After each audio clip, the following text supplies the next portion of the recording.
ஊசி போட்டு பிள்ளை பப்பம்ன்ற அவர் பகுமானம் பண்ணிட்டு இழிச்சுக்கிட்டு பேசிக்கிட்டு இருக்காரு. என்ன உண்மையா தானே சொன்னேன். நான் வேற ஊசி தானே சொன்னேன். வேற ஊசியா? ஏய் ஐயா இருந்தாலும் நான் விட்டு கொடுத்துற மாட்டேன். என்னைக்குமே ஆண் இல்லாமல் பெண் இல்லை. ஏன் தெரியுமா சொல்லியிருக்கேன்?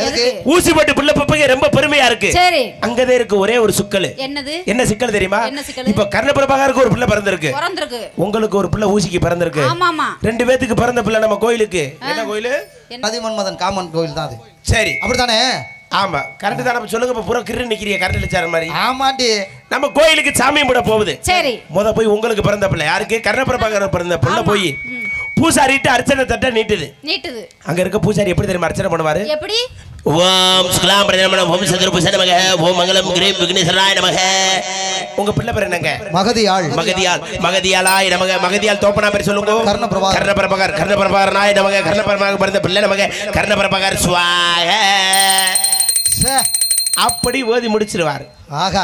ரெண்டாவது உங்க கோணூசிக்கு பிறந்த பிள்ளை. ஊசி அது சாக்குல தக்கி. இது சங்கு தக்கியதாவது வித்தியாசம் ப்ரோ. ஆமா ஓகே. அதுக்கு கொஞ்சம் எரிச்சலாத ஓதுவார் பூசாரி. எப்படி? ஏன்னா அது வெள்ளக்காரன் கண்டுபிடிச்சது இல்லையா? அதுக்கு எப்படி தெரியுமா ஓதுவாரு? ஓம் ஸ்கலாபிரஜனமன ஓம் சதுர்புச நமக ஓம் விக்னேஸ்வராய நமக. ஓம் இன்னைக்கு அலை யாருக்கு போயிருக்காலும் தெரியல. 1 மணிக்கெல்லாம் கிளம்பி போயிட்டா. ஸ்வாஹ.